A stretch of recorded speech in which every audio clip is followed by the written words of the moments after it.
Hello दोस्तों, स्वागत है आपका मेरे यूट्यूब चैनल स्टडी बोध में। तो दोस्तों, जैसा कि आपको बताया गया था हमारे टेलीग्राम ग्रुप में कि यूकेपीएससी के प्रीवियस ईयर पेपर आपके लिए लाए जाएंगे। तो दोस्तों, आज जो है यूकेपीएससी का पहला पेपर हम यहाँ पर डिस्कस करेंगे।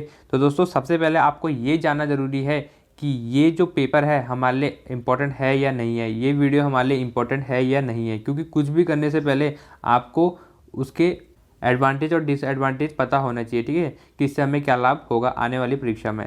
तो दोस्तों, इससे जो आपको फ़ायदा होगा, ठीक है, पहला पता चलेगा आपको पैटर्न कि यूकेपीएससी का पैटर्न क्या है। पैटर्न का मतलब कि यूकेपीएससी कहाँ से कितने प्रश्न देता है। दूसरा, आपको जो प्रश्नों का लेवल रहेगा वो आपको पता चलेगा। ठीक है, तो दोस्तों वीडियो को लास्ट तक जरूर देखना। ठीक है, उत्तराखंड के जो बीच में प्रश्न हैं आपको दिखेंगे और काफ़ी अच्छे लेवल के प्रश्न हैं। तब आप जज करना कि आपकी तैयारी कैसे चल रही है और आप जो है पुलिस कांस्टेबल का एग्ज़ाम क्रैक कर पाओगे या नहीं कर पाओगे। क्योंकि ज़्यादातर जो नए अभ्यर्थी हैं वो पुलिस कांस्टेबल में है और उनको अभी इतना अनुभव नहीं है कि पेपर कैसे आएगा और वो एग्ज़ाम क्रैक कर पाएंगे या नहीं कर पाएंगे। तो दोस्तों, पेपर को ध्यान से ज़रूर देखना। तो दोस्तों, आपके लिए इंपॉर्टेंट क्वेश्चन पेपर है, ध्यान से देखना। सारे क्वेश्चन को आपको देखने हैं और जो जीएस का पोर्शन है इसमें, ठीक है, थोड़ा सा उसका लेवल जो है ज़्यादा है। ठीक है, तो इतना लेवल आपके उसमें नहीं आएगा, परंतु जो उत्तराखंड का पोर्शन है उसके काफ़ी अच्छे प्रश्न पूछेंगे। वैसा ही लेवल आपका पुलिस कांस्टेबल और फॉरेस्ट गार्ड में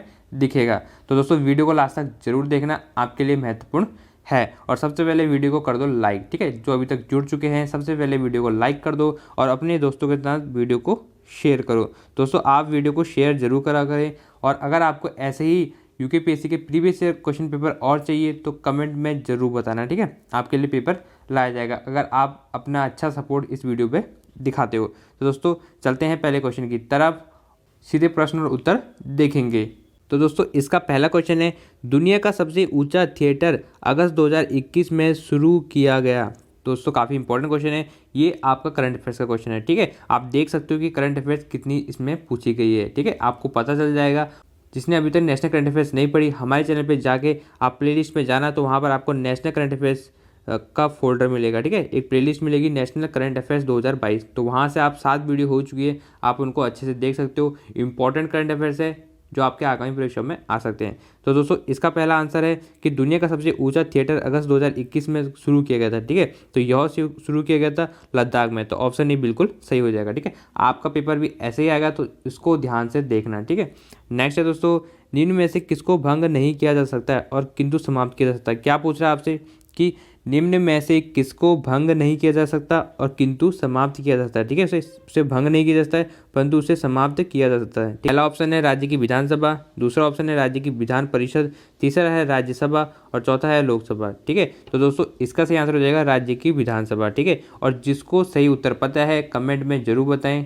नेक्स्ट है दोस्तों, न्यायालय निम्न में से किस रिट के द्वारा, काफ़ी इंपॉर्टेंट है, ध्यान से देखना, किसी व्यक्ति को वह पद धारण करने से रोक सकता है। ठीक है, कोई व्यक्ति अगर कोई पद में है या वह पद धारण करने वाला है तो उसको रोक सकता है, कौन से रिट के तहत। ठीक है, तो ये ध्यान में रखना। तो ऑप्शन है आपके परम आदेश लेख, उत्प्रेक्षण लेख, तीसरा है अधिकार पृच्छ लेख और चौथा है आपका निषेध लेख। तो दोस्तों, इसका सही उत्तर हो जाएगा अधिकार पृच्छ लेख। ठीक है, कोई व्यक्ति किसी पद के लिए अगर अधिकारी नहीं है तो वह उसको रोक सकता है। तो ऑप्शन सी बिल्कुल सही हो जाएगा। ठीक है, अधिकार से आप पता लगा सकते हो।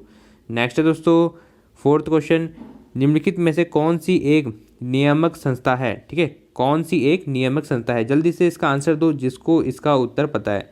ऑप्शन है राष्ट्रीय विकास परिषद, joint stock company, steel authority of India limited और फोर्थ है आपका securities exchange board of India, जिसे हम सेबी भी बोलते हैं। ठीक है, तो दोस्तों, इसका सही उत्तर हो जाएगा security exchange board of India. जो सेबी है ये एक क्या है, नियामक संस्था है। क्या है, एक नियामक संस्था है।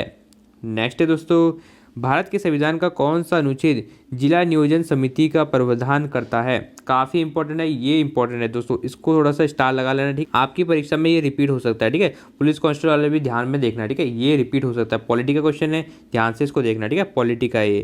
तो दोस्तों, इसका सही उत्तर हो जाएगा ऑप्शन ए। ठीक है, अनुच्छेद 243 ZD। ठीक है, तो अनुच्छेद 243 ZD के तहत जिला नियोजन समिति का प्रावधान करता है? कौन? हमारा भारतीय संविधान। जो भारतीय संविधान में ना जिला नियोजन समिति का जो प्रावधान किया गया है वो 243Z(D) में किया गया है, ठीक है। तो इसको नोट कर लेना अच्छे से, ये कई बार रिपीट हो चुका है और आपकी परीक्षा में ये रिपीट हो सकता है, क्योंकि यूकेपीएससी जो है वह प्रश्नों को रिपीट करता है, ठीक है।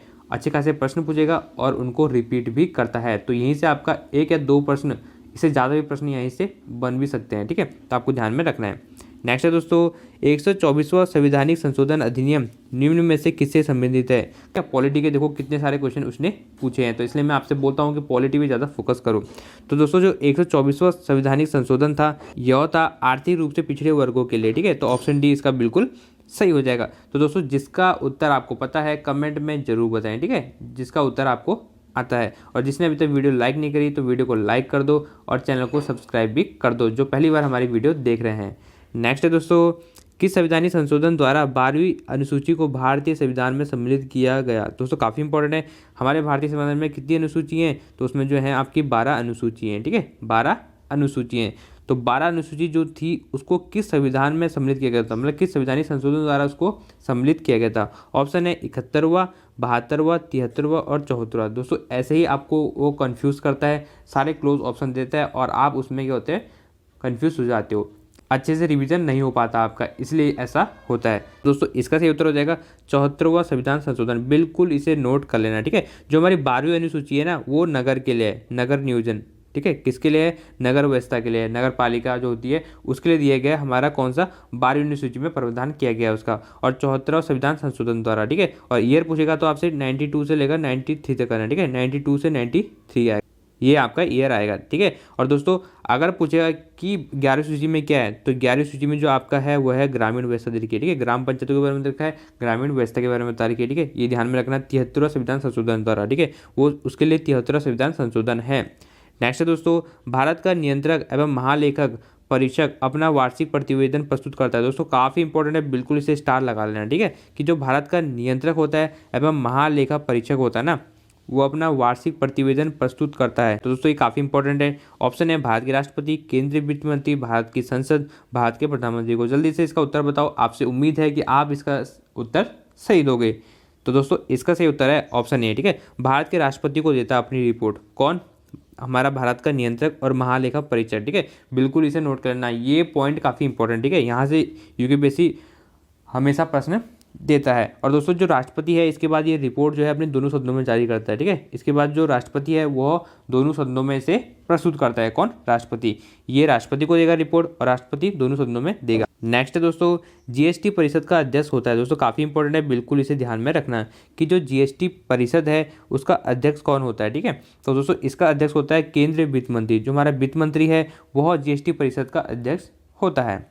नेक्स्ट है दोस्तों नीति आयोग के सतत विकास लक्ष्य सूचकांक 2021 में किस भारतीय राज्य को सर्वोच्च स्थान मिला है? काफ़ी इंपॉर्टेंट है और करंट अफेयर्स का क्वेश्चन है। किसका क्वेश्चन है? करंट अफेयर्स का क्वेश्चन है। तो दोस्तों जो 2021 में मिला था वो मिला था केरल को, ठीक है, ऑप्शन बी बिल्कुल सही हो जाएगा। दोस्तों आपको वीडियो कैसी लग रही है जल्दी से कमेंट में बताएं, ठीक। तो दोस्तों नेक्स्ट क्वेश्चन है सरकारिया आयोग का मुख्य कार्य था। दोस्तों ये काफ़ी इंपॉर्टेंट क्वेश्चन है, इसको ध्यान से देखना, ठीक है। देख लो आपकी पॉलिटी को कितना ज़्यादा पूछा गया है, ठीक है। तो पॉलिटी पे जो यूकेपीएससी वो फोकस ज़्यादा करता है, ठीक है, तो आपको पॉलिटी पे ज़्यादा ध्यान देना है, ठीक है। तो दोस्तों सरकारी आयोग का मुख्य कार्य था, ये जो है आपकी परीक्षा में जरूर बनेगा, ठीक है। आने वाली जितनी परीक्षा है उसमें ये प्रश्न जरूर बनेगा, बिल्कुल नोट कर लेना इसे, ठीक है। और पुलिस कांस्टेबल वाले इसे मिस मत करना। जो सरकारी आयोग था इसका जो मुख्य कार्य था, काफ़ी रिपीट होता है क्वेश्चन और काफ़ी इंपॉर्टेंट है, ठीक है। दोस्तों ऑप्शन है संघ सरकार की प्रशासनिक व्यवस्था का परीक्षण, सरकारी व्यय की कार्यदक्षता का मूल्यांकन करता है, या केंद्र और राज्य संबंधों का पुनर्निरीक्षण करता है, या विदेशी प्रत्यक्ष निवेश पर विचार करता है। जल्दी से इसका उत्तर दो जिसको इसका उत्तर पता है, ठीक है, काफ़ी इंपॉर्टेंट है। तो दोस्तों इसका जो सही उत्तर होगा वो होगा ऑप्शन सी, ठीक है, केंद्र और राज्य संबंधों का पुनर्निरीक्षण करता है। इसे अभी यहीं पर नोट कर लो, बिल्कुल दिमाग में छप जाना चाहिए कि जो सरकारिया आयोग होता है इसका मुख्य कार्य क्या होता है, ठीक है। जो सरकारी आयोग होता है ना इसका जो मुख्य कार्य क्या होता है, ये क्या करता है, केंद्र जो होता है ना, केंद्र सरकार और जो राज्य सरकार होती है इनके संबंधों का क्या करता है, पुनर्निरीक्षण करता है, जो इनके संबंधों का पुनर्निरीक्षण करता है। बिल्कुल आपको ये नोट कर लेना है कि जो केंद्र सरकार होती है और राज्य सरकार उनके बीच का कुछ मामला है, ठीक है, वो है सरकारी आयोग, इसे बिल्कुल नोट कर लेना, ठीक है, इंपॉर्टेंट है, एग्जाम में आएगा। नेक्स्ट है दोस्तों यूएनडीपी की मानव विकास रिपोर्ट 2020, दोस्तों 2020 का पूछा गया है क्योंकि 2021 का प्रश्न पत्र है, 2021 लास्ट का प्रश्न पत्र है ये, ठीक है। के अनुसार विश्व में भारत का मानव विकास सूचकांक है, ठीक है। विश्व में भारत का मानव विकास सूचकांक है। दोस्तों सूचकांक से काफ़ी ज़्यादा प्रश्न आते हैं, इसलिए मैं आपसे बोलता हूँ कि नेशनल करंट अफेयर्स आपके लिए इंपॉर्टेंट है। तो जल्दी से आप करंट अफेयर्स की वीडियो भी हमारे चैनल पर जाके देख सकते हो।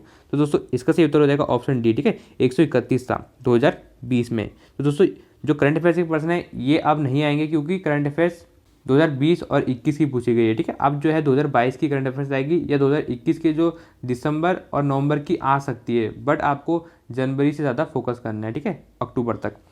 नेक्स्ट है दोस्तों, फसल वर्ष 2020-21 के लिए भारत में राष्ट्रीय स्तर पर खाद्यान्न उत्पादन लक्ष्य था, ठीक है। काफ़ी इंपॉर्टेंट है भी, इसको भी ध्यान में रखना कि 2020 से 21 के लिए भारत में राष्ट्रीय स्तर पर खाद्यान्न उत्पादन लक्ष्य, तो दोस्तों इसका ऑप्शन हो जाएगा ऑप्शन ए, ठीक है, 301 मिलियन टन है। तो दोस्तों वीडियो को लास्ट तक जरूर देखना, वीडियो छोड़ के मत जाना क्योंकि अभी आपके उत्तराखंड के प्रश्न भी आएंगे, ठीक है। और वो आपको देखने में काफ़ी मज़ा आएगा कि उत्तराखंड के प्रश्न कैसे पूछे गए हैं और उसका लेवल कितना अच्छा है, ठीक है। तो आप फिर खुद अपने आप को जज कर पाओगे कि हम जो है एग्ज़ाम क्रैक कर पाएंगे या नहीं कर पाएंगे। आपका जो ये कन्फ्यूज़न है आप खुद ही ये डिसाइड कर लोगे, ठीक है। कोई और आपको ये नहीं बता सकता कि आप जो है एग्ज़ाम क्रैक कर पाओगे या नहीं कर पाओगे, ठीक है। आपकी तैयारी आपको पता है कि आपने कितनी करी है, ठीक है, और पेपर देके आपको पता चल जाएगा।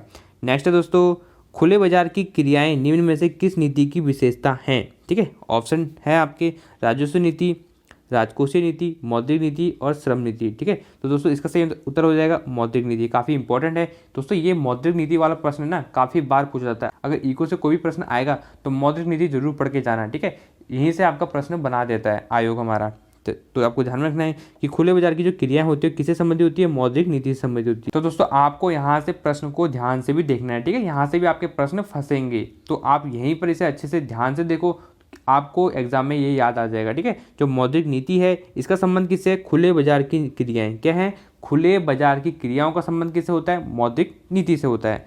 नेक्स्ट है दोस्तों, राष्ट्रीय खाद्य सुरक्षा मिशन, काफ़ी इंपॉर्टेंट है, बिल्कुल इसे ध्यान में रखना, ठीक है। जो हमारे जितने भी अभियान और मिशन है ना और योजनाएं हैं उनको भी पढ़ के जरूर जाना। मैं आपको पहले ही बता रहा हूँ इस वीडियो में, ठीक है, उनको पढ़ के जरूर जाना। 1 से 2 प्रश्न वहाँ से जरूर देता है आयोग, 1 से 2 प्रश्न वहीं से आपको दे देगा कि ये जो है अभियान कब शुरू किया गया था, ये योजना कब आई थी, बिल्कुल इसे नोट करके जाना।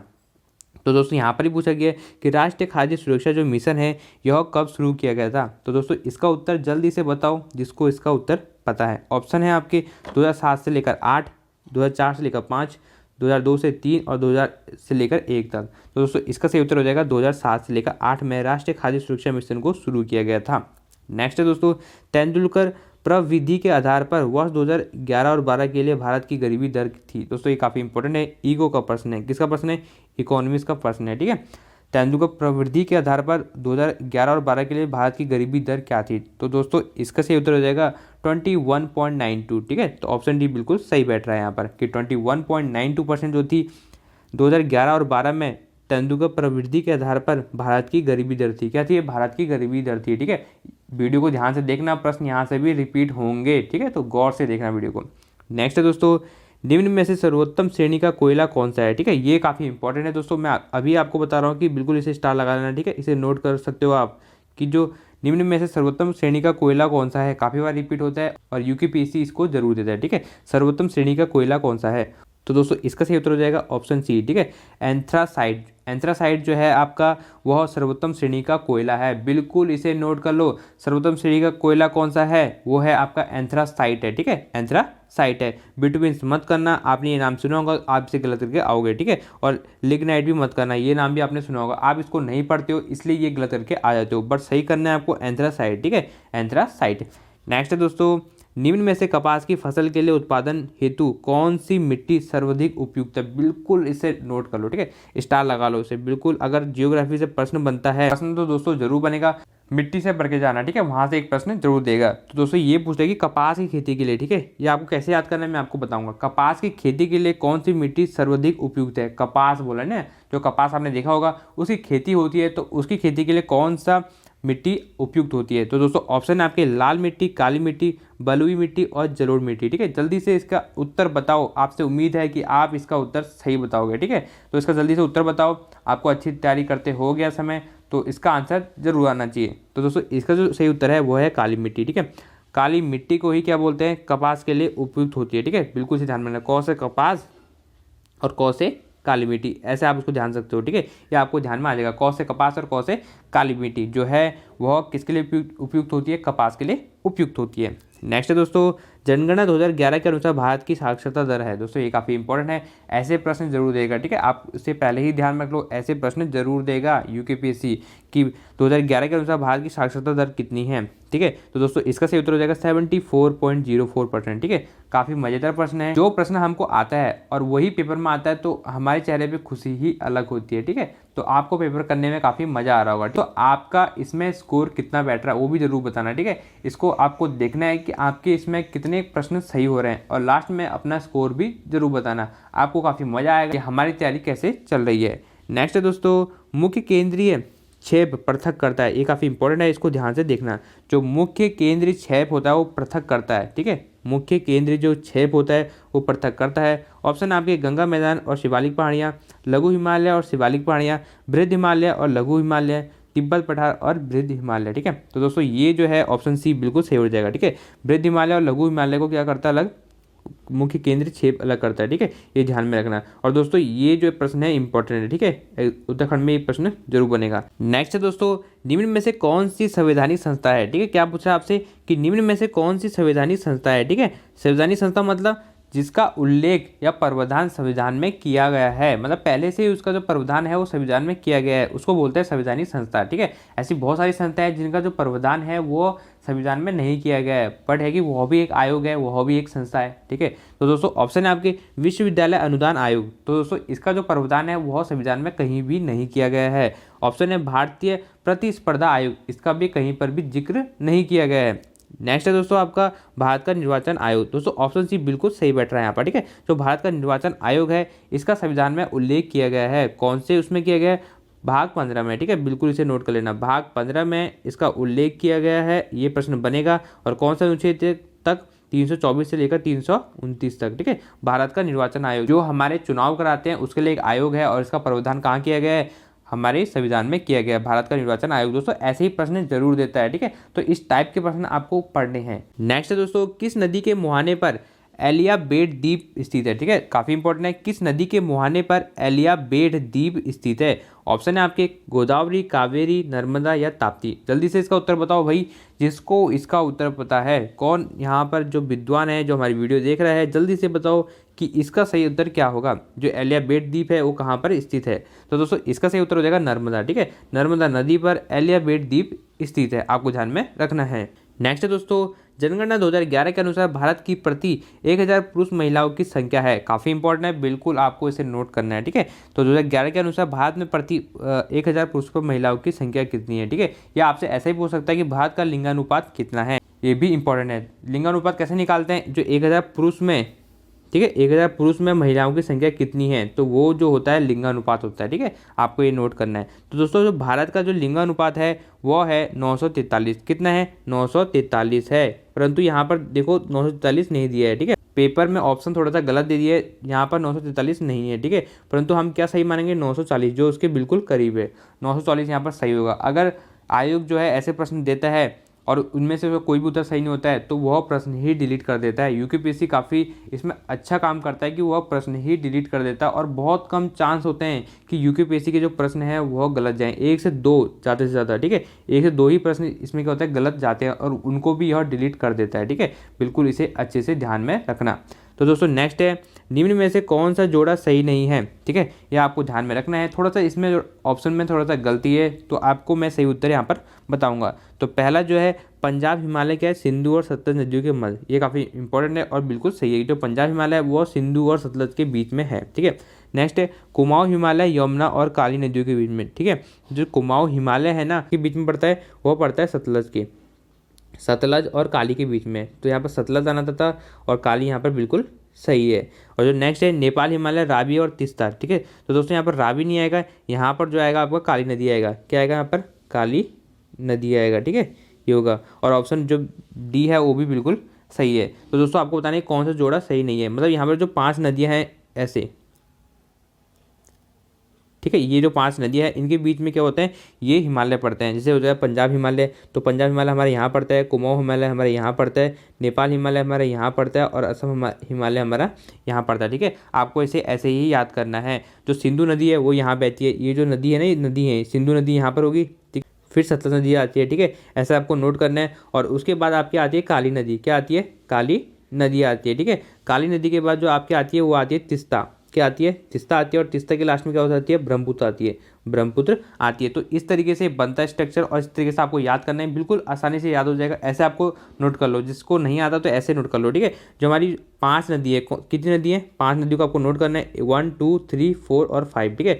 यहाँ पर होता है पंजाब हिमालय, पंजाब हिमालय में आपका आता है कुमाऊँ हिमालय, फिर आपका आता है नेपाल हिमालय, फिर आपका आता है असम हिमालय, ठीक है। ये आपको ऐसे नोट करना है, बिल्कुल इसे ध्यान में रखना। और दोस्तों पहले यहाँ पर जो नदी है वो है सिंधु, ठीक है, फिर है आपकी सतलज, और आपका जो काली नदी है, काली तो आपकी जो उत्तराखंड में बहती है, कहाँ बहती है उत्तराखंड में, वह नेपाल और उत्तराखंड के बीच में बहती है, ठीक है। तो उसके बाद नेपाल यहाँ पर शुरू हो जाएगा, ठीक है, और तिस्ता और लास्ट में क्या है, ब्रह्मपुत्र। तो ऐसे ये बनेगा। यहाँ पर थोड़ी सी ऑप्शन में गलती थी, ठीक है। तो दोस्तों जो ऑप्शन बी और सी हैं इन दोनों में से एक सही नहीं है, ठीक है। वैसे तो दोनों यहाँ पर गलत दिए, पर है कि ये बाद में ठीक हुआ था। तो दोस्तों आपको ऐसे याद करना है। दोस्तों निम्न में से कौन सी दक्षिण भारत की सबसे ऊंची चोटी है, ठीक है। दक्षिण भारत की सबसे ऊंची चोटी कौन सी है, जल्दी से इसका उत्तर बताओ, ये तो आपको आना चाहिए, ठीक है। इसका उत्तर क्या होगा, तो दोस्तों इसका सही उत्तर हो जाएगा अनाईमुडी, ठीक है। जो अनाईमुडी है वो दक्षिण भारत की सबसे ऊंची चोटी है। और पुलिस कांस्टेबल वाले इसको नोट कर लेना, ठीक है, ये एग्जाम में बनेगा।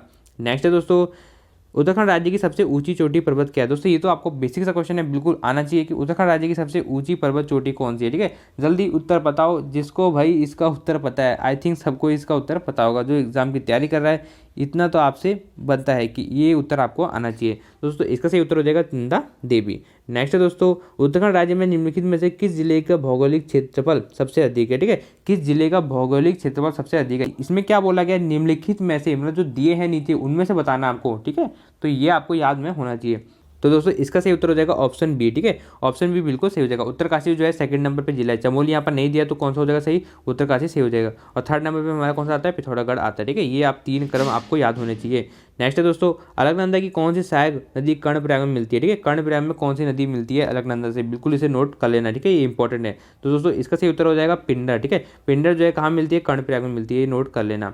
नेक्स्ट है दोस्तों, 2011 की जनगणना के आधार पर निम्नलिखित जिलों की जनसंख्या के आधार पर आरोही क्रम में लिखिए, ठीक है। आरोही क्रम में आपको लिखना है जनसंख्या के आधार पर। आरोही क्रम मतलब क्या होता है, बढ़ता हुआ क्रम, ठीक है। पहले छोटा है, फिर थोड़ा सा उससे बड़ा, फिर उससे बड़ा, फिर उससे बड़ा, ये क्रम जो होता है आरोही क्रम होता है, ठीक है। तो आपको यहाँ पर सही बताना है। दोस्तों सबसे जो छोटा है यहाँ पर कौन सा है जनसंख्या की दृष्टि में, ठीक है। तो जनसंख्या की दृष्टि जो सबसे छोटा है वो है आपका रुद्रप्रयाग है, ठीक है, जनसंख्या की दृष्टि से। अगर आपको बोला क्षेत्रफल की दृष्टि कौन सा है, तो वो चंपावत है, ठीक है। मैंने आपको बताया था पिछली वीडियो में, जिसमें मैंने बताया था कि चंपावत के 40 महत्वपूर्ण प्रश्न, उस वीडियो में बताया कि चंपावत जो है क्षेत्रफल में जो है वह आपका 13वें नंबर पर है और जनसंख्या में वह आपका 12वें नंबर पर है। तो दोस्तों 12वें नंबर पर कौन आ जाएगा, वो आप आ जाएगा चंपावत आ जाएगा, ठीक है। फिर उसके बाद कौन आता है, फिर आता है बागेश्वर आता है, और फिर कौन आता है, उत्तरकाशी आता है, ठीक है। तो ये आपका जो सही बैठ रहा है वो है 3 4 2 1, ठीक है। तो ये कौन सा सही ऑप्शन बैठ रहा है, ऑप्शन सी, ठीक है, बिल्कुल सही हो जाएगा।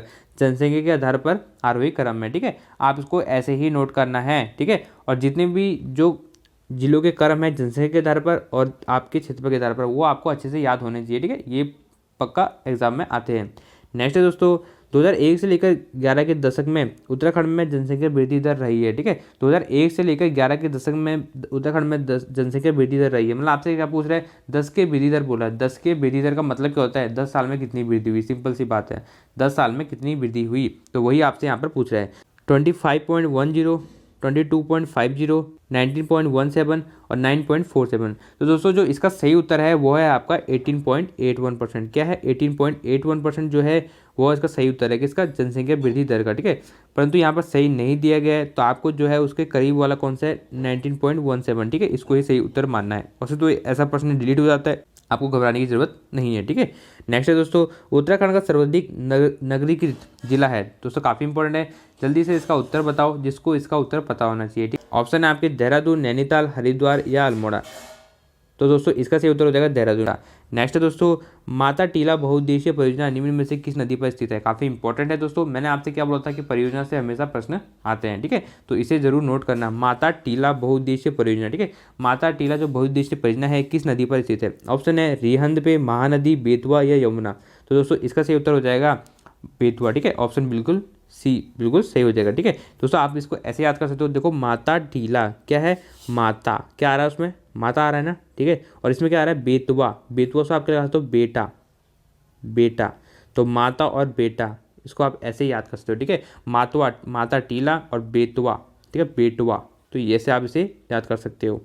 नेक्स्ट है दोस्तों, निम्नलिखित में से ब्राह्मणों की कौन सी उपजाति स्थान के नाम पर आधारित नहीं है। दोस्तों ये काफ़ी इंपॉर्टेंट है और काफ़ी ज़्यादा ये कन्फ्यूजन में रहा था, ठीक है, ये प्रश्न, तो आपको थोड़ा सा इसे ध्यान में देखना है। अब जो है उत्तराखंड के प्रश्न शुरू हो चुके हैं, तो इसको वीडियो को थोड़ा सा ध्यान से देखना है कि कैसे आपके उत्तराखंड के प्रश्न यूकेपीएससी पूछता है, ठीक है, पहली बार एग्जाम करा रहा है ग्रुप सी का यूकेपीएससी, तो दोस्तों आपको थोड़ा सा पैटर्न के बारे में उसकी नॉलेज होनी चाहिए। तो दोस्तों यहाँ पर पूछा कि कौन सी जो जाति है वह आपके स्थान के नाम पर आधारित नहीं है। ऑप्शन है जोशी, छिमवाल, कपोली, सनवाल। दोस्तों इसका जो उत्तर है थोड़ा सा कन्फ्यूजन में, ठीक है, किस बुक में आपको अलग मिलेगा और किसी बुक में आपको अलग मिलेगा, परंतु इसका ज़्यादा जो सही बताता है वो बताता है जोशी, ठीक है, जोशी के नाम पर आपको कोई भी स्थान नहीं मिलेगा। नेक्स्ट है दोस्तों, निम्नलिखित में से कौन सी जनजाति उत्तराखंड में संबंधित नहीं है। दोस्तों ये काफ़ी इंपॉर्टेंट है, थोड़ा सा इसको ध्यान से देखना, ठीक है, कौन सी जनजाति उत्तराखंड से संबंधित नहीं है। जौनसारी भी संबंधित है भाई, थारू भी है, बुक्सा भी है और बैगा भी है, सॉरी बैगा नहीं है, ठीक है, तो बैगा जो है हमारी उत्तराखंड से संबंधित नहीं है, तो ऑप्शन डी बिल्कुल सही हो जाएगा। बुक्सा भी है, थारू भी है और जौनसारी भी है। थारू जो है वह उत्तराखंड की और कुमाऊं की सबसे बड़ी जनजाति है, और जो जौनसारी है यह आपकी गढ़वाल की सबसे बड़ी जनजाति है, और उत्तराखंड की दूसरी सबसे बड़ी जनजाति कौन सी आपकी जौनसारी हो जाएगी। और दोस्तों सबसे कम जनसंख्या है जिस जनजाति में, ठीक है, जिसे आदिम जनजाति बोलते हैं, वो है हमारी बुक्सा और राजी, ठीक है, सबसे बड़ी जनजाति कौन सी हो जाएगी, थारू हो जाएगी, और सबसे छोटी जनजाति कौन सी हो जाएगी, राजी हो जाएगी, ठीक है, राजी हो जाएगी। नेक्स्ट है दोस्तों, उत्तराखंड के जनमानस पर सर्वाधिक व्यापार प्रभाव किस संप्रदाय का पड़ा, ठीक है, दोस्तों ये थोड़ा सा ध्यान में देखना, ठीक है, ये भी काफ़ी ज़्यादा कंफ्यूज में रहा था कि उत्तराखंड के जनमानस पर सर्वाधिक व्यापक प्रभाव किस संप्रदाय का पड़ा था। दोस्तों इसका जो सही उत्तर होगा वो हो जाएगा वैष्णव संप्रदाय, ठीक है। नेक्स्ट है दोस्तों, निम्नलिखित में से कौन सी एक लोक गाथा नहीं है। दोस्तों इसे थोड़ा सा ध्यान से देखना, ठीक है, आप जो है उत्तराखंड के प्रश्न शुरू हो चुके हैं, तो इसको थोड़ा सा ध्यान से देखना, ठीक है, प्रश्नों का लेवल आप पता लगा सकते हो और फिर आप बताना कमेंट में कि आप जो है पुलिस कांस्टेबल का एग्जाम क्रैक कर सकते हो या नहीं कर सकते हो। तो निम्नलिखित में से कौन सी एक लोक गाथा नहीं है। लोक गाथा देवी देवताओं के लिए जो एक तरह की पूजा होती है, ठीक है, जिसमें गाथाएं गाई जाती है, उसे हम क्या कहते हैं, लोक गाथा कहते हैं, ठीक है, तो उसमें से बताने के कौन सी लोक गाथा नहीं है, ठीक है। ऑप्शन आपके दोस्तों बी वाला देखो, जागर, जागर तो एक लोक गाथा है, आपको दिख रहा होगा, ठीक है, पहाड़ में हमारे जागरी लगाते हैं, ठीक है, तो ये जो है जागर जो है एक लोक गाथा है, आपको ये तो अच्छे से पता होगा। ऑप्शन सी लाडी सा, तो दोस्तों लाडी सा जो है ये भी एक लोक गाथा है, और रमोला जो है ये भी एक लोक गाथा है। दोस्तों जो ऑप्शन ए है ना, ये हारुल, ये एक क्या है, लोक गाथा नहीं है, ठीक है, ये जो है लोक गाथा नहीं है। ये किसका त्यौहार है, ये जो बनाते हैं जौनसारी लोग बनाते हैं, कौन, हारुल, ठीक है, जौनसारी लोग जो बनाते हैं ये हारुल जो है बनाते हैं। और दोस्तों इसमें जो एक वाद्य यंत्र बजता है वो काफ़ी इंपॉर्टेंट है, उसका नाम है रणसिंह, ठीक है, इसमें जो है रणसिंह जो है वाद्य यंत्र जरूर बजना चाहिए, ठीक है, हारुल में जो होता है, ठीक है। और दोस्तों उसका जो अन्य नाम है वो एक और है, उसको बोलते हैं रामतुल्ला, क्या बोलते हैं, रामतुल्ला, रामतुल्ला होगा या राण सिंह, ये बजना जरूरी है। नेक्स्ट है दोस्तों, निम्नलिखित में से किस जनपद में हिल यात्रा लोक नाट्य का आयोजन होता है। दोस्तों ये देखो बेसिक सा क्वेश्चन पूछा गया है, जल्दी से इसका उत्तर बताओ, पुलिस कांस्टेबल वाले जल्दी से इसका उत्तर बताओ कि किस जनपद में हिल जात यात्रा शुरू होती है। ऑप्शन है उधम सिंह नगर, देहरादून, पिथौरागढ़ या बागेश्वर। इसका सही उत्तर हो जाएगा पिथौरागढ़, ठीक है। दोस्तों क्वेश्चन को देख के आपका दिल खुश हो गया होगा कि इतने आसान प्रश्न पूछेगा यूकेपीएससी, तो मेरा सिलेक्शन तो आप पक्का होगा, ठीक है। आपका कॉन्फिडेंस बढ़ना चाहिए, बूस्ट होना चाहिए, मानसिक तनाव में आओगे तो आप पढ़ाई भी अच्छे से नहीं कर पाओगे, ठीक है। तो देख लो ऐसे प्रश्न यूकेपीएससी पूछता है और आपका पेपर अच्छा लेवल का आएगा, और जो जीएस है उसका लेवल थोड़ा सा कम होने वाला है, मैं आपको पहले ही बता दूँ, ठीक है, वैसा लेवल नहीं आएगा क्योंकि वो तो काफ़ी टफ पेपर है, तो उसका लेवल हाई है। नेक्स्ट है दोस्तों, निम्नलिखित में से निम्न स्थानों में से कहाँ दुर्योधन और कर्ण की पूजा होती है, ठीक है। तो कर्ण और दुर्योधन की जो पूजा होती है, ऑप्शन है आपके अल्मोड़ा, चंपावत, श्रीनगर या नेतवाड़ उत्तरकाशी में, ठीक है। इसका उत्तर बताओ, आपसे उम्मीद है कि आप इसका सही उत्तर दोगे। तो दोस्तों इसका सही उत्तर हो जाएगा नेतवाड़, ठीक है, नेतवाड़ में जो दोस्तों दुर्योधन और कर्ण की पूजा होती है। तो दोस्तों यहाँ पर जो उत्तराखंड के 40 प्रश्न हैं और 40 में से आपके कितने प्रश्न सही हुए कमेंट में जरूर बताना। नेक्स्ट है दोस्तों, निम्न में से किस जाति की गणना हिमालय की प्रागैतिहासिक जातियों में से नहीं की जाती। काफ़ी इंपॉर्टेंट है, थोड़ा सा इसे ध्यान से देखना, ठीक है। हिमालय की प्रागैतिहासिक जातियों में से नहीं की जाती किस जाति की गणना। ऑप्शन है आपके, थोड़ा सा इस प्रश्न को ध्यान से पढ़ोगे ना तो ये उत्तर आपको पता चल जाएगा, ठीक है, जिसने हिस्ट्री अच्छे से पढ़ी होगी। ऑप्शन है गंधर्व, यक्ष, किन्नर और शक, ठीक है। तो दोस्तों इसका सही उत्तर हो जाएगा किन्नर, ठीक है। जो किन्नर की जो उसकी जो हिमालय के प्रागैतिहासिक जातियों में नहीं की जाती उसकी गणना, ठीक है। गंधर्व की भी की जाती है, यक्ष की भी की जाती है और शक की भी की जाती है। नेक्स्ट है दोस्तों, तालेश्वर ताम्रपत्र में से किस राजवंश और राजधानी का पता चलता है, ठीक है। आधे से ज़्यादा तो इसी में लुढ़क जाएंगे क्योंकि पता ही नहीं अच्छे से, पढ़ा ही नहीं अच्छे से कि क्या होता है, तालेश्वर ताम्रपत्र का संबंध किससे है, ठीक है। जैसा आप सोच रहे हो उसका वैसा उत्तर नहीं होगा, ठीक है। जिसने थोड़ा सा अच्छे से पढ़ा है, जिसको थोड़ा सा ज़्यादा समय हो चुका है, उसको इसका उत्तर सही पता होगा, ठीक है। तो जल्दी से इसको उत्तर बताओ जिसको पता है कि तालेश्वर ताम्रपत्र का संबंध किस राजवंश और राजधानी से है।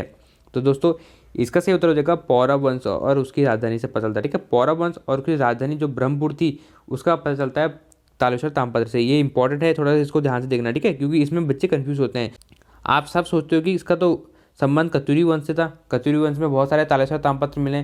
तो दोस्तों क्वेश्चन को थोड़ा सा ध्यान से पढ़ो ना, तभी तो आपको पता चलेगा कि क्वेश्चन पूछ क्या रहा है। बस आपने लाइन पढ़ दी कि तालेश्वर ताम्रपत्र तो कत्यूरी, भाई ऐसा नहीं होगा, ठीक है। थोड़ा सा इसको ध्यान से पढ़ो। क्या बोल रहा है कि तालेश्वर जो ताम्रपत्र है उसके राजवंश, मतलब किस राजवंश और किस राजवंश की राजधानी, कोई राजवंश है और उसकी राजधानी का पता चलता है। तो दोस्तों ये पौरव वंश है, ठीक है। पौरव वंश ब्रह्मपुर राज्य था, ठीक है, उसमें ये रहते थे, कौन, पौरव वंश रहते थे, और इनकी राजधानी का पता चलता है तालेश्वर ताम्रपत्र से पता चलता है, ठीक है। मेन जो इनका ताम्रपत्र है वो तालेश्वर ताम्रपत्र ही है, ठीक है। कत्यूरी का तो किसी शासक का मिला था और उनकी राजधानी का और उनके राज्य के बारे में थोड़ी पता चलता तालेश्वर ताम्रपत्र से, वो किसी शासक के बारे में पता चलता है। पर ये बोला है किसी राज्य की और उसकी राजधानी का पता चलता है, तो वह है तालेश्वर ताम्रपत्र पौरव वंश। नेक्स्ट है दोस्तों, सूची में दिए गए तथ्यों को मेल सूची सेकंड में दिए गए स्थानों से कीजिए और नीचे लिखे कोड से सही उत्तर बताइए। तो दोस्तों ये जो मैं सही उत्तर बताना है, ठीक है, काफ़ी इजी है। आप सोचोगे कितना बड़ा प्रश्न पूछ दिया, दोस्तों प्रश्न बड़ा नहीं है, काफ़ी इजी है, थोड़ा सा इसे ध्यान से देखो। पहला है भारतीय सैन्य अकादमी, ठीक है। कहाँ पर है भाई भारतीय सैन्य अकादमी, जल्दी से बताओ। तो दोस्तों ये है आपका देहरादून। और इसकी स्थापना कब हुई थी, कमेंट में मुझे इसका उत्तर चाहिए कि इसकी स्थापना कब हुई थी, ठीक है। जो इसका सही उत्तर बताएगा उसका नाम मैं जो नेक्स्ट हमारी प्रीवियस ईयर क्वेश्चन पेपर की वीडियो आएगी उसमें सबसे पहले लूँगा, ठीक है, जो इसका सही उत्तर बताएगा। नेक्स्ट है दोस्तों फूलों की घाटी। तो दोस्तों फूलों की घाटी जो है हमारी कहाँ पर है भाई, ये आपकी चमोली में है। और जो भेल, ठीक है, जो भेल है ये आपका कहाँ पर है, तो ये आपके हरिद्वार में स्थित है। और पिंडारी ग्लेशियर आपका बागेश्वर में स्थित है। तो दोस्तों क्या बना, ए का बना है आपका थर्ड और आपका बी का बना है फर्स्ट, ठीक है। तो ए का थर्ड कहाँ पर है दोस्तों, ये है ए के ऑप्शन में दे रखा है, ठीक है। ए का थर्ड, बी का आपका क्या है फर्स्ट है, तो ऑप्शन भी बिल्कुल सही हो जाएगा, ठीक है। ऐसे ही बिल्कुल सिंपल से उत्तर आते हैं। आप जो है पहले ही एग्ज़ाम से घबराने लग जाते हो कि क्या होगा, एग्ज़ाम पेपर कितना कठिन आएगा, ठीक है, कोई तो ऐसा बोल रहा है। तो दोस्तों कुछ किसी की बात नहीं सुननी है आपको, सिर्फ आपको अपनी पढ़ाई पर भरोसा रखना है, आपको अच्छे से रिवीजन करना है। आपकी तैयारी अच्छी होगी तो एग्ज़ाम अच्छे से क्रैक होगा। नेक्स्ट है काफ़ी मज़ेदार क्वेश्चन है, ठीक है, बिल्कुल इसे ध्यान से देखना। उत्तराखंड के कितने अच्छे क्वेश्चन पूछे गए हैं। अल्मोड़ा आलमनगर का संस्थापक कौन था, दोस्तों ये काफ़ी इंपॉर्टेंट है, बिल्कुल इसे नोट कर लेना, ठीक है। अल्मोड़ा आलमनगर का संस्थापक कौन था, कमेंट में बताओ कि अल्मोड़ा और आलमनगर का संस्थापक कौन था। ऑप्शन है सोमचंद, रुद्रचंद, बाज बहादुर चंद, बालो कल्याण चंद, ठीक है। तो दोस्तों इसका सही उत्तर हो जाएगा बालो कल्याण चंद जो था वही अल्मोड़ा और आलमनगर का संस्थापक था। कैसे, क्योंकि जो बालो कल्याण चंद था यही राजधानी कहाँ ले गया था, चंपाव से अल्मोड़ा ले गया था और इसने क्या रखा था, उसका नाम आलमनगर रखा था, ठीक है, तभी अल्मोड़ा नगर की खोज हुई थी। नेक्स्ट है दोस्तों 1658 ईस्वी में किस मुगल शहजादे ने श्रीनगर में शरण ली थी, ठीक है। किस मुगल शहजादे ने श्रीनगर में शरण ली थी 1658 ईस्वी में। बेसिक सा क्वेश्चन है, जल्दी से इसका बताओ कि इसका सही उत्तर क्या होगा। 1658 ईस्वी में मुगल शहजादे ने श्रीनगर में शरण ली थी, क्या नाम है भाई उसका, दारा सिकोई, सुलेमान सिकोई था, मिर्जा मुगल या नजावत खां था। तो दोस्तों इसका उत्तर जल्दी से बताओ। इसका सही उत्तर हो जाएगा आपका सुलेमान सिको। दारा सिको मत कर देना, बिल्कुल गलत हो जाएगा, ठीक है। दारा सिको नहीं था, कौन था, सुलेमान सिको था। और किस पवार शासक की उसमें इसने शरण ली थी, जल्दी से वो भी बताओ कमेंट में, किसके इसमें ली थी। तो वो ली थी दोस्तों पृथ्वीपति शाह की। किस में ली थी, पृथ्वीपति शाह के समय। नेक्स्ट है दोस्तों उत्तराखंड में निम्न में से किस स्थान पर प्राचीन शिलालेख मिले थे, किस स्थान पर प्राचीन शिलालेख मिले हैं। काफ़ी देखो बेसिक से प्रश्न है, ऐसे ही प्रश्न यूपीएससी देता है और आप जो है बड़े बड़े प्रश्नों की तरफ चले जाते हो कि ये प्रश्न भी आएगा, इसको भी नोट कर लो, इसको भी यहाँ से लपेट लो और उसको भी वहाँ से लपेट लो। सब प्रश्नों का बिल्कुल खिचड़ी पका देते हो अपने दिमाग में, पेपर में जाके दिमाग फट जाता है वहाँ पर, और फिर आपकी जो मेहनत का है वो रायता फैल जाता है वहाँ पर। ठीक, बिल्कुल बेसिक आपको अच्छे से करके जाना है। तो दोस्तों इसका सही उत्तर हो जाएगा कालसी में मिला है। कहाँ पर मिला है? कालसी में मिला है, आपको इसे ध्यान में रखना है।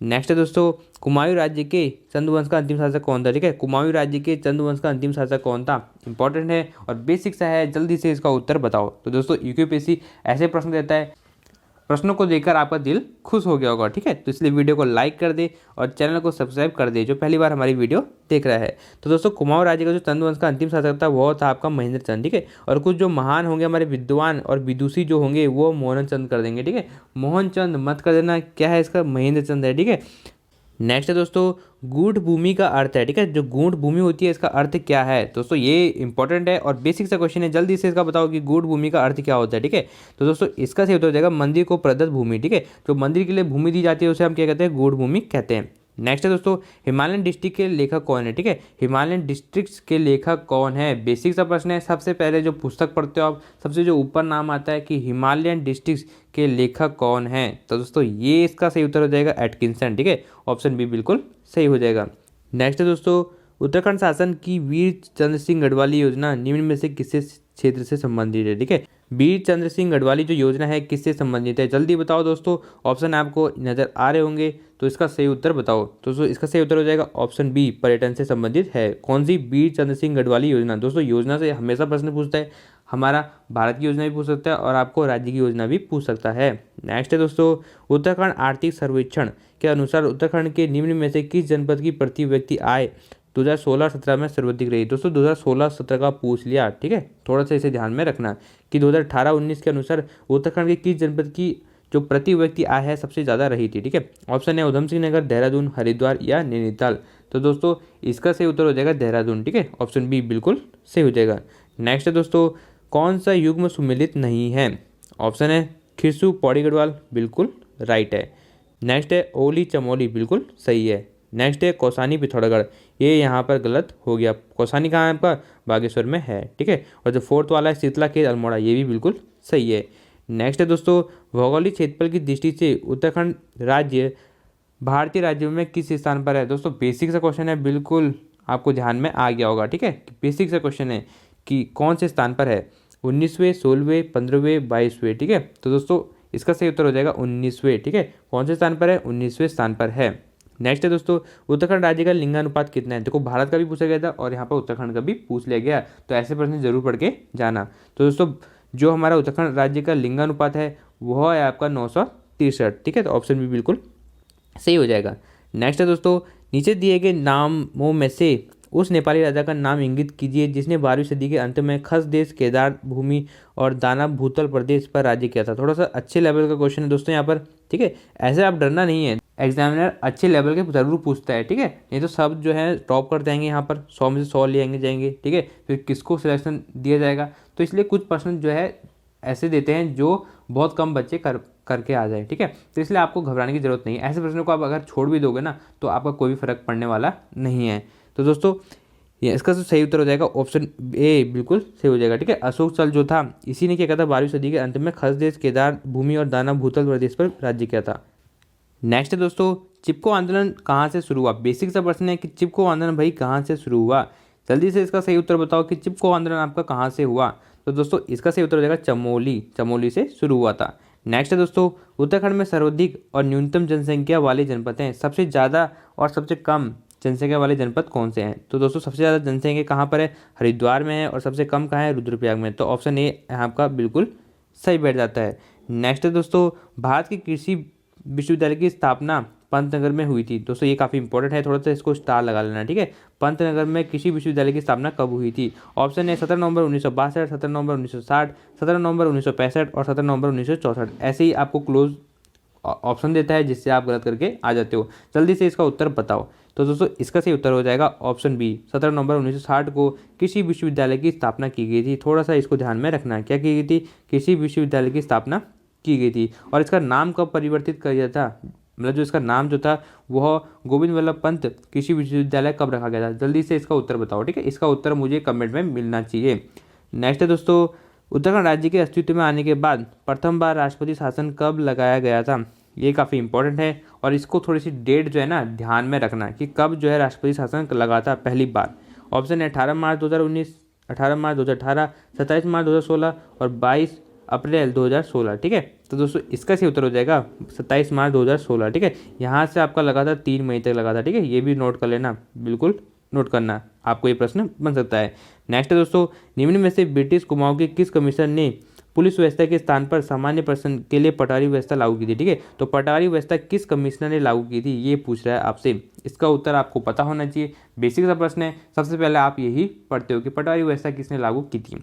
तो दोस्तों इसका सही उत्तर हो जाएगा श्री टेल ने। किसने की थी? श्री टेल ने की थी। किसकी स्थान में की थी? पटवारी व्यवस्था की स्थापना की गई थी। और प्रशिक्षित जो पटवारी की स्थापना की थी वह किसने की थी? वह की थी बैटन ने। ठीक है, तो ये आपको पता होना चाहिए किसने की थी? बैटन ने की थी। अगर पूछेगा ना प्रशिक्षित मतलब जो पढ़े लिखे पटवारी की किसने करी थी, वो की थी बैटन ने। और सबसे पहले किसने की थी? टेल ने की थी। ये की थी 1819 में, 1819 में की थी टेल ने।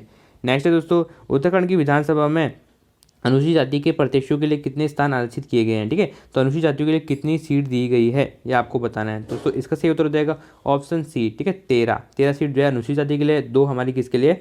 अनुसूचित जनजाति के लिए। ठीक है, आपको ध्यान में रखना है, ऐसे प्रश्न बनेंगे। अब आपका कॉन्फिडेंस लेवल बूस्ट हो गया होगा। ठीक है, इस प्रश्न पत्र को देख के। नेक्स्ट है दोस्तों, ब्रिटिश गढ़वाल का 840 में मुख्यालय कहाँ था? ठीक है, तो ब्रिटिश गढ़वाल का जो 840 में मुख्यालय था वह था आपका पौड़ी में। ठीक है, कहाँ चला गया था? पौड़ी में चला गया था, ये आपको पता होना चाहिए। नेक्स्ट है दोस्तों, उत्तराखंड में पंचायतों की वित्तीय स्थिति का पुनर्विलोकन करने के लिए राज्य वित्त आयोग का गठन कौन करता है? बहुत अच्छा प्रश्न यहाँ पर पूछा गया है, जल्दी से इसका उत्तर बताओ जिसको इसका उत्तर पता है। ठीक है, क्या पूछा गया? राज्य वित्त आयोग का गठन कौन करता है? ठीक है, इसका उत्तर कमेंट में चाहिए मुझे। तो दोस्तों इसका सही उत्तर हो जाएगा राज्यपाल। कौन करता है? आपका राज्यपाल करता है। कितने वर्ष के लिए करता है? 5 वर्ष के लिए करता है। ठीक है, ये भी नोट कर लेना है यहाँ पर, इसको नोट जरूर कर लेना। ठीक है, और दोस्तों इसकी जो संरचना है, किसकी? जो वित्त आयोग की संरचना है वो कौन बनाता है? वो बनाता है आपका विधानमंडल। ठीक है, राज्य का विधानमंडल तय करता है। नेक्स्ट है दोस्तों, अटल न्यू इंडिया चैलेंज किस वर्ष से प्रारंभ किया था? ठीक है, अटल न्यू इंडिया चैलेंज किस वर्ष से प्रारंभ किया था? आपको इसे ध्यान में रखना है। तो दोस्तों ये किया गया था 2018 से 19 में, तो ऑप्शन भी बिल्कुल सही है। नेक्स्ट है दोस्तों, ग्रामीण एवं विकास कृषि समिति की स्थापना कहाँ की गई थी? तो दोस्तों ग्रामीण एवं कृषि विकास समिति की जो स्थापना की गई थी वह की गई थी आपके पौड़ी में, तो ऑप्शन डी बिल्कुल सही हो जाएगा। नेक्स्ट है दोस्तों, नैनीताल में राजभवन की स्थापना किस वर्ष में की गई थी? ठीक है, तो दोस्तों नैनीताल में जो राजभवन की स्थापना है ये इंपॉर्टेंट है, थोड़ा सा इसकी डेट को अच्छे से ध्यान में रखना। तो दोस्तों इसकी जो स्थापना की गई थी वह की गई थी 1897 में। ठीक है, ऑप्शन डी बिल्कुल सही हो जाएगा। जल्दीबाजी में गलत करके मत आ देना, 1987 करके मत आ देना, इसके जैसा लग रहा है। ठीक है, बट आपको क्या करना है? 1897 में करना है। ठीक है, तो कुमाऊं मंडल विकास निगम और गढ़वाल मंडल विकास निगम की स्थापना कब हुई?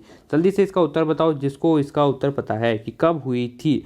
तो दोस्तों इसका सही उत्तर हो जाएगा 31 मार्च 1976। ठीक है, तो दोस्तों यहाँ पर देखो 31 मार्च 1976 भी दिया है। ठीक है, आप जल्दीबाजी में गलत करके आ जाओगे, तो जल्दीबाजी नहीं करनी है, आराम से प्रश्न पत्र को पढ़ना है, अच्छे से तब करना है। ठीक है, तो 31 मार्च 1976 इसका सही उत्तर हो जाएगा।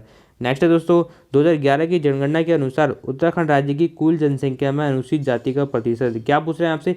अनुसूचित जाति एससी का। ठीक है, आप कुल मत करके आ जाना। बहुत सारे जो अभ्यर्थी हैं वो कुल देखते हैं कि कुल तो जो है 21 पॉइंट कुछ परसेंट है। ठीक है, परंतु दोस्तों यहाँ पर जो है एससी का पूछा गया। क्या पूछा गया? एससी का पूछा गया, तो वो है 18.76%, 18.76% हो जाएगा। ठीक है, नेक्स्ट है दोस्तों, स्कॉट होम में प्रथम बार पर्यावरण पर संगोष्ठी किस वर्ष प्रस्तावित की गई थी? ठीक है, तो स्कॉट होम में प्रथम बार पर्यावरण पर संगोष्ठी किस वर्ष प्रस्तावित की गई थी? तो दोस्तों इसका सही उत्तर हो जाएगा 1972 में। ठीक है, ऑप्शन बी बिल्कुल सही हो जाएगा। नेक्स्ट है दोस्तों, उत्तराखंड राज्य में वनों के अंतर्गत क्षेत्रफल है, काफ़ी इंपॉर्टेंट है, थोड़ा सा इसको ध्यान में रखना है कि उत्तराखंड राज्य में वनों के अंतर्गत क्षेत्रफल कितना है। तो दोस्तों इसका जो क्षेत्रफल है वो है आपका 34,651। ठीक है, कितना है? 34,651 वर्ग किलोमीटर। ठीक है, ध्यान में रखना है। तो दोस्तों आई होप आपको वीडियो में मज़ा आ रहा होगा। ठीक है, इन प्रश्नों को देखो आपको काफ़ी अच्छा लग रहा होगा क्योंकि यूकेपीएससी का प्रश्न पत्र है और आपका पिछले साल ही हुआ है। ठीक है, अभी इसको 1 साल भी नहीं हुआ है। ठीक है, तो ऐसे ही प्रश्न आपके पुलिस कांस्टेबल फॉरेगार्ड में आएंगे। ठीक है, और जो जीएस का लेवल है थोड़ा सा कम रहेगा, इससे इतना नहीं पूछेगा आपसे। नेक्स्ट है झिरोली, बागेश्वर और चंडाक पिथौरागढ़। ठीक है, कौन सा खनिज के रूप में पाया जाता है? ठीक है, तो झिरोली, बागेश्वर और चंडाक जो है पिथौरागढ़, यहाँ पर कौन सा खनिज मिलता है? ठीक है, दोस्तों खनिज से थोड़ा सा ध्यान में रखना क्योंकि यूकेपीएससी जो है ना वो भौगोलिक पर ज़्यादा ध्यान देता है। ठीक है, तो दोस्तों इसका सही उत्तर हो जाएगा मैग्नेसाइट। ठीक है, तो मैग्नेसाइट है वह मिलता है कहाँ पर? झिरोली में और चंडा को मिलता है। ठीक है, ये आपको स्थान भी याद करना है कि चंडा कहाँ पर है, पिथौरागढ़ में, और झिरोली कहाँ पर है, बागेश्वर में। प्रश्नों को थोड़ा सा पलट के भी दे सकता है। नेक्स्ट है दोस्तों, सगंध पादप केंद्र CAP उत्तराखंड में किस स्थान पर स्थित है। ठीक है, ये जल्दी से बताओ कि सगंध पादप केंद्र कहाँ पर है, कहाँ पर है। तो दोस्तों इसका सही उत्तर है सेलुकुई। ठीक है, तो सेलुकुई में क्या है आपका सगंध पादप केंद्र है। ठीक है, सगंध पादप केंद्र है। नेक्स्ट है दोस्तों, जनगणना 2011 के अनुसार उत्तराखंड के किस जनपद में महिला साक्षरता न्यूनतम थी।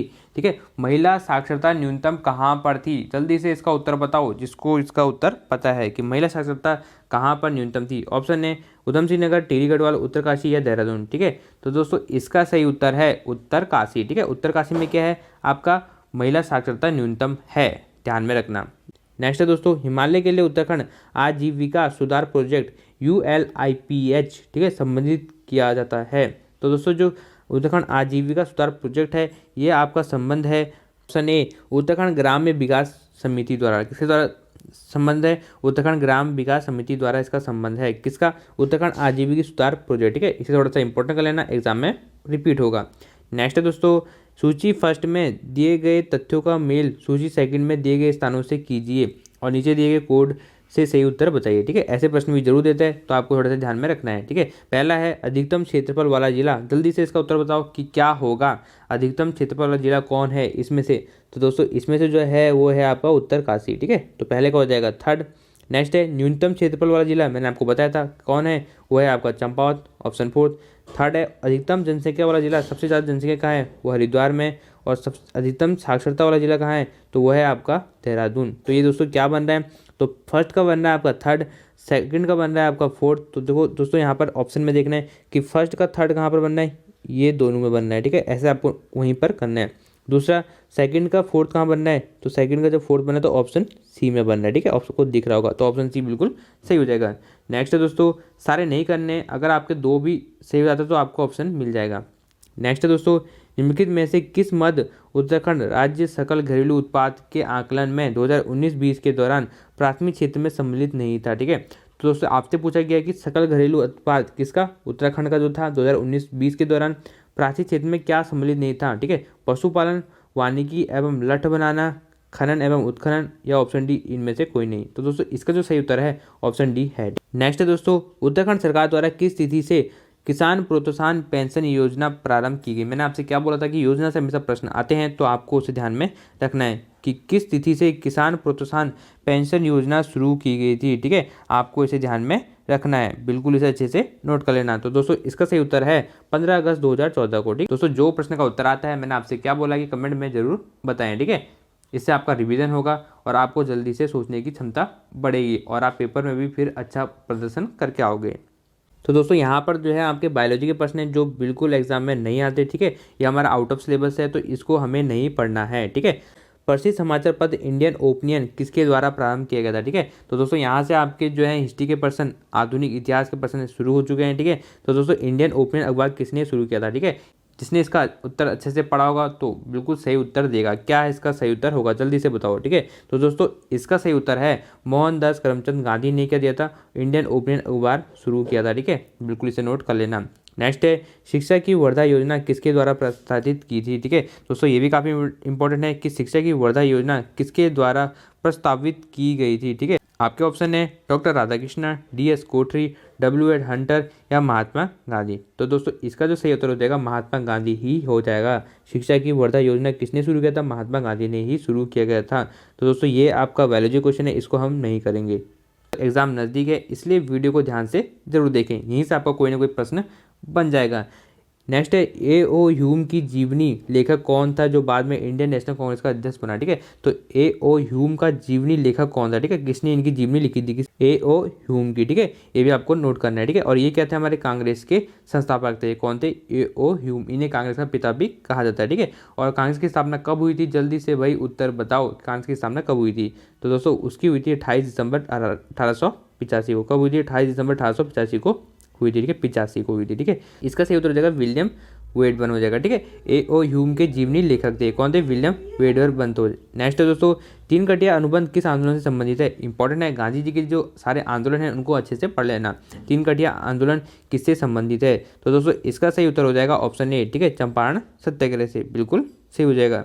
नेक्स्ट है दोस्तों, 16वें प्रवासी भारतीय दिवस की थीम क्या आती है? ठीक है, तो 16वें प्रवासी भारतीय दिवस की थीम क्या आती है? दोस्तों मैं आपसे क्या बोलता हूँ कि हमेशा दिवस और जो थीम है उससे एक प्रश्न पक्का आएगा। ठीक है, तो वहाँ से आपका एक प्रश्न पक्का हो गया, तो एक प्रश्न आप बिल्कुल यहीं से मान लो। तो आपका 100 नंबर का पेपर है, तो उसमें से एक प्रश्न तो आपका यहीं से बन गया, एक वीडियो एक प्रश्न। तो ये मैंने वीडियो अच्छे से पढ़ा रखी है। ठीक है, उसका कमेंट में नीचे दे दूंगा। ठीक है, थीम और दिवस की बहुत अच्छी वीडियो है, आप पढ़ लोगे सारे के सारे, तो वहाँ से आपका एक वीडियो से एक प्रश्न पक्का है। ठीक है, एक से दो प्रश्न आ सकते हैं, दो प्रश्न भी आ सकते हैं। तो दोस्तों इसका जो सही उत्तर हो जाएगा वो हो जाएगा आत्मनिर्भर भारत में योगदान। ठीक है, ये बिल्कुल सही हो जाएगा। और दोस्तों प्रवासी भारतीय दिवस कब मनाया जाता है? बिल्कुल इसे बताओ। ठीक है, जिसको इसका उत्तर पता है कमेंट में जरूर बताना। नेक्स्ट है दोस्तों, सन 2020 में हिंदी कविता के लिए साहित्य अकादमी पुरस्कार के प्राप्तकर्ता कौन थे? ठीक है, 2020 में पूछा गया हिंदी कविता के लिए साहित्य अकादमी पुरस्कार किसको दिया गया था? ठीक है, कौन थे? तो दोस्तों वो थे अनामिका। कौन था? अनामिका हो जाएगा। नेक्स्ट है दोस्तों, वर्तमान में दिल्ली का उपराज्यपाल कौन है? तो दोस्तों इसका सही उत्तर है अनिल बैजल। ठीक है, ऑप्शन डी बिल्कुल सही हो जाएगा। नेक्स्ट है दोस्तों, सन 2020 से 21 के लिए फिक्की का नया अध्यक्ष किसे नियुक्त किया गया था? ठीक है, 2020 से 21 के लिए फिक्की का नया अध्यक्ष किसे नियुक्त किया गया था? ठीक है, तो दोस्तों इसका सही उत्तर है उदय शंकर। सारे करंट अफेयर से क्वेश्चन है। ठीक है, तो दोस्तों इतनी करंट अफेयर्स यहाँ पर पूछी गई है। ठीक है, आपकी जो करंट अफेयर थोड़ा सा कम पूछे, पर करंट अफेयर्स के क्वेश्चन जरूर आएंगे। हो सकता है कि आपके करंट अफेयर 6 से 7 क्वेश्चन आपके बन जाएंगे। नेक्स्ट है दोस्तों, निम्नलिखित में से कौन सा खिलाड़ी टोक्यो पैरालंपिक्स में एथलेटिक्स में स्वर्ण पदक जीता? ठीक है, तो दोस्तों टोक्यो पैरालंपिक्स में एथलेटिक्स में स्वर्ण पदक कौन जीता था निम्नलिखित में से? ठीक है, तो दोस्तों इसका सही उत्तर हो जाएगा आपका सुमित अंतिल हो जाएगा। क्या हो जाएगा? सुमित अंतिल हो जाएगा। ठीक है, बिल्कुल आपको ध्यान में रखना है। नेक्स्ट है दोस्तों, 108वें भारतीय विज्ञान कांग्रेस का आयोजन 2022 में होगा। दोस्तों ये थोड़ा सा इंपॉर्टेंट है, इसको थोड़ा सा नोट कर लेना। ठीक है, 2022 का करंट अफेयर्स है और ये आ सकता है। तो दोस्तों ये होगा आपका पुणे में। क्या होगा? 108वें भारतीय विज्ञान कांग्रेस का आयोजन होगा। ठीक है, 2022 का पुणे में होगा। नेक्स्ट है दोस्तों, नोबेल शांति पुरस्कार 2021 विजेता किस देश से संबंधित हैं? तो दोस्तों 2021 में जो नोबेल पुरस्कार शांति पुरस्कार मिला था वह किस देश से संबंधित है? तो दोस्तों इसका सही उत्तर हो जाएगा फिलीपींस। किस हो जाएगा? फिलीपींस और रूस से संबंधित है। ठीक है, ऑप्शन सी बिल्कुल सही है। नेक्स्ट है दोस्तों, अंतर्राष्ट्रीय बालिका दिवस मनाने के लिए आयोजित एक दिन के लिए उच्च आयुक्त प्रतियोगिता की 5वीं विजेता कौन है? ठीक है, अंतर्राष्ट्रीय बालिका दिवस मनाने के लिए एक दिन के उच्च आयुक्त प्रतियोगिता की 5वीं विजेता कौन है? जल्दी से इसका उत्तर बताओ जिसको इसका उत्तर पता है। ठीक है, तो दोस्तों इसका सही उत्तर है अदिति महेश्वरी।